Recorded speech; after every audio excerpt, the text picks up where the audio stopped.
Zuhud bukan melarang kita berusaha, zuhud bukan melarang orang jadi kaya, tetapi zuhud ini intinya adalah mengeluarkan dari hati setiap yang membuat kita lupa kepada Allah Subhanahu wa ta'ala. Nah, itu yang kita keluarkan. Tidaklah sedikit amal ibadah yang terbit daripada hati orang yang zuhud,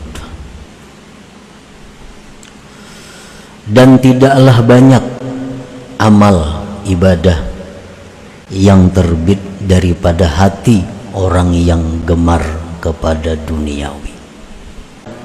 Ibadah dari orang yang zuhud, ibadat dari orang yang zuhud, sekalipun sedikit kelihatannya, tetapi banyak pada makna dan pahalanya. Orang zuhud itu beramalnya sedikit saja, tapi pahalanya banyak, nilainya tinggi. Wa ibadatur ragib, dan ibadat dari orang yang gemar dunia, sekalipun ibadat itu banyak kelihatannya, tetapi sedikit pada makna dan pahalanya. Orang yang zuhud beramal sedikit, sembahyang 2 rakaat, tapi ganjarannya, nilainya di sisi Allah mahal. Sedangkan orang yang gemar duniawi, walaupun dia sembahyang 100 rakaat, tetapi nilainya murah, hampir-hampir bisa kada berharga di sisi Allah Subhanahu wa ta'ala. Sebabnya kenapa? Ibadah orang yang zuhud itu walau sedikit tapi mahal harganya, nilainya banyak pahalanya. Karena hati orang yang zuhud itu lapang dari kesibukan-kesibukan, kegemaran-kegemaran yang memalingkan dari hadir dan khusyuk. Dengan hadir dan khusyuk itu diharapkan amalnya diterima Allah. Dan bagaimana dikatakan sedikit kalau amal itu diterima di sisinya. Nah, itu sebabnya kenapa ibadah orang zuhud itu larang, Tuhan menghargai. Karena hati mereka itu sewaktu beribadah kepada Allah, hati mereka hadir dan khusyuk. Hati mereka kosong dari pikiran-pikiran duniawi yang memalingkan daripada kekhusyuan itu. Sedangkan hati orang yang gemar dunia itu dipenuhi dengan kesibukan-kesibukan, kegemaran-kegemaran, geritik-geritik yang memalingkan dari hadir hati dan khusyuk. Jadi orang yang gemar dunia itu, mereka beribadah itu hanya jasmani, tetapi hati mereka tidak ikut beribadah. Kadang-kadang mereka i'tikaf di masjid, tetapi hanya tubuh yang i'tikaf, sedangkan hatinya melayang kemana. Hanya ibadah jasmani, dan jasmani ini murah karena akan hancur. Mereka membaca Al-Quran, tetapi hanya zahirnya mereka baca Al-Quran, sedangkan hati, tempat yang mana Allah menilai itu, hatinya terbang, tidak di hadapan Al-Quran. Nah, itulah yang menyebabkan ibadah mereka itu murah harganya, bahkan bisa tidak berharga. Nah, para muhibbin rahimakumullah, Allah Subhanahu wa ta'ala tidak memandang kepada tubuh kita, tidak memandang kepada kuatnya kita, tidak memandang kepada bungasnya kita, tidak memandang kepada pakaian kita, tetapi yang Allah pandang adalah hati mereka. Nah, hati dahulu dipandang Tuhan. Inilah yang mahal harganya, ini yang larang nilainya.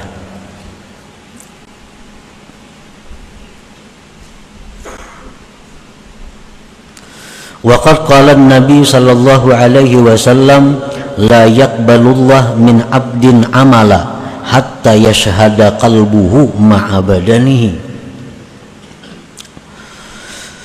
Tidak menerima Allah dari seorang hamba amalan ibadah sehingga menyaksikan hatinya beserta badannya.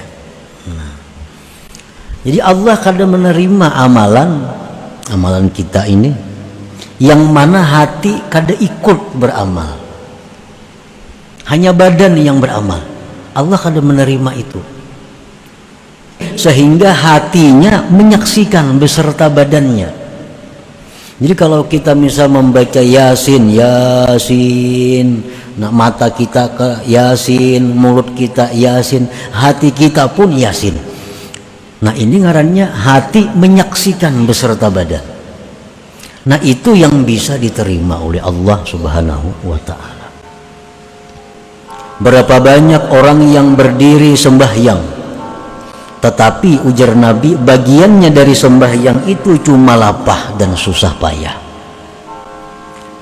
Berdiri semalaman sembahyang, tapi kada dapat apa-apa, hanya dapat lapah uyuh. Nah, Nabi menghendaki dengan ini adalah orang yang ghafil, orang yang lalai, orang yang lupa.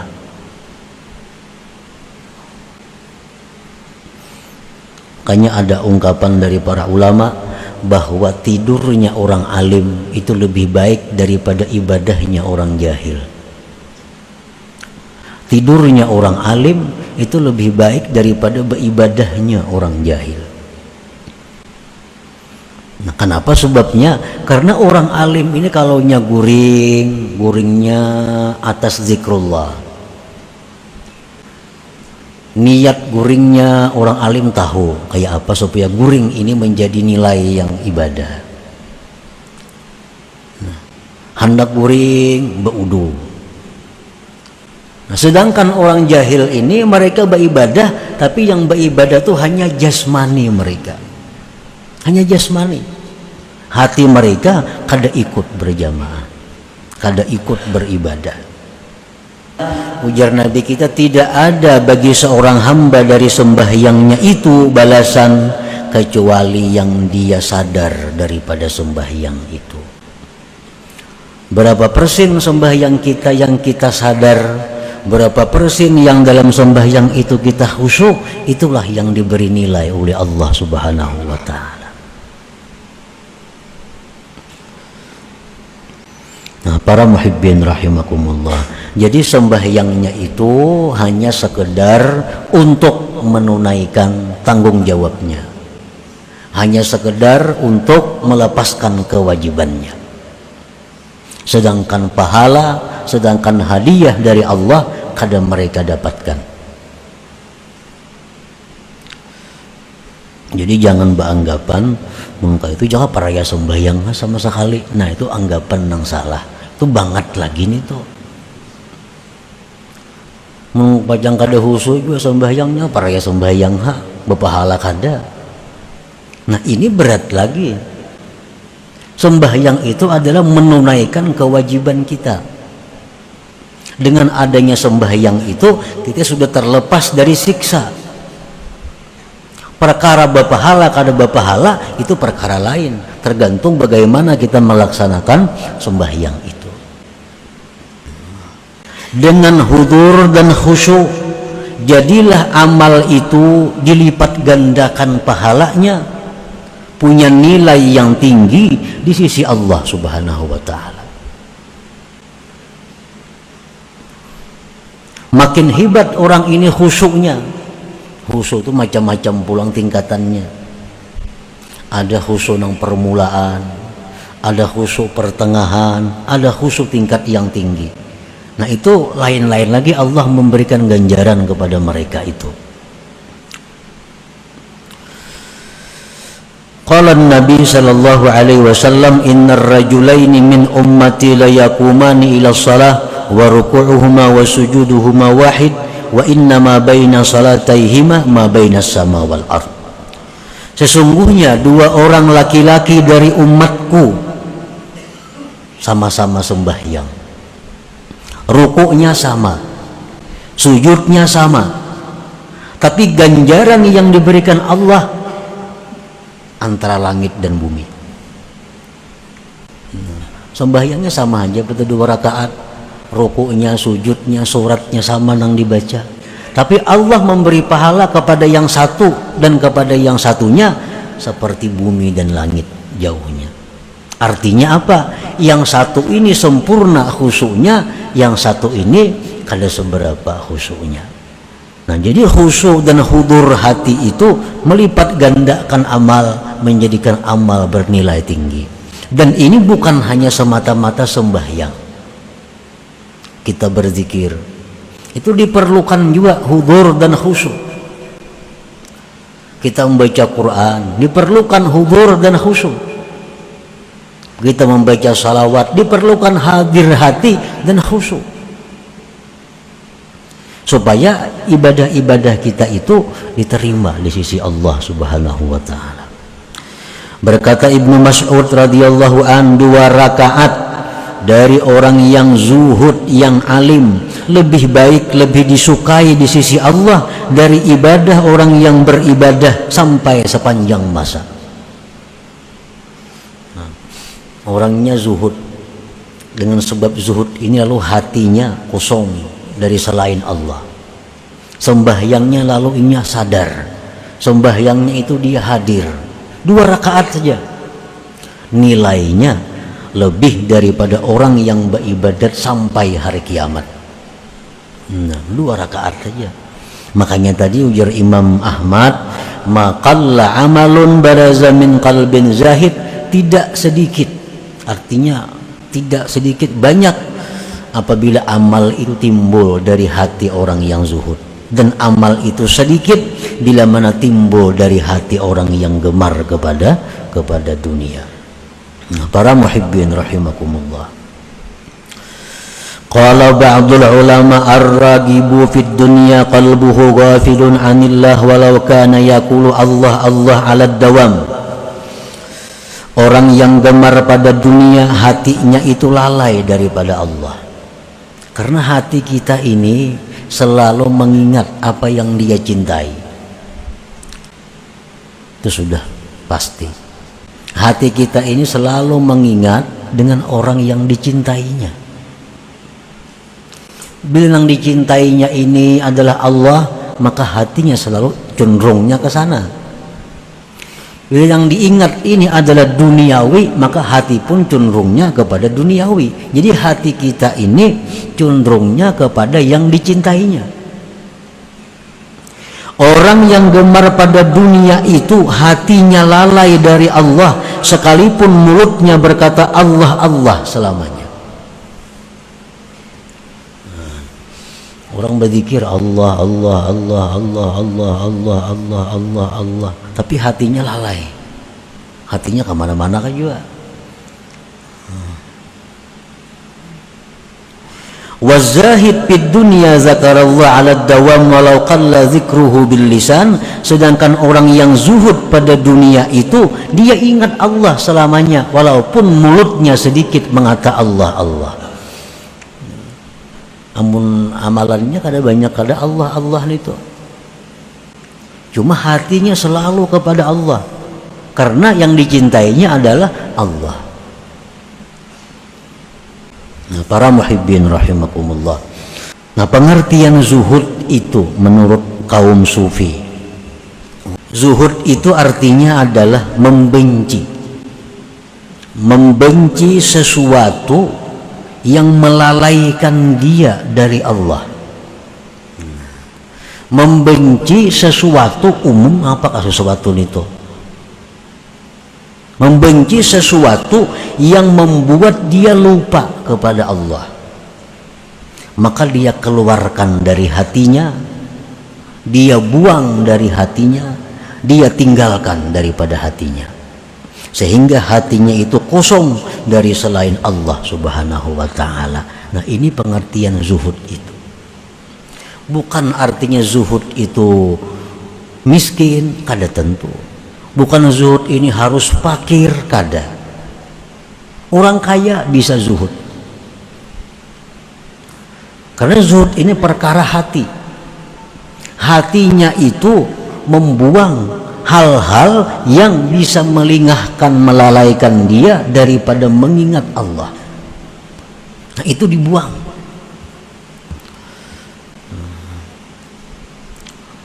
Umpamanya kita membaca Quran atau kita sembahyang, kita ini hendak khusyuk, hendak hadir hati kita nih, Allahu Akbar sembahyang. Nah, dalam sembahyang ini timbulan macam-macam, macam-macam timbulan itu ini. Nah, berarti nang timbulan-timbulan itu yang menyebabkan kita lengah. Nang timbulan-timbulan itu yang menyebabkan inya lalai. Nah, nang timbulan itulah nang satu persatu kita kurangi. Nah, itu nang kita buang dari hati kita sedikit demi sedikit. Nah, itu pengertiannya zuhud. Seperti salah seorang sahabat Nabi, dia sembahyang di sebuah kebun. Sembahyang di kebun. Di waktu sembahyang, nah dia melihat kebun begitu indah, mulai berbuah.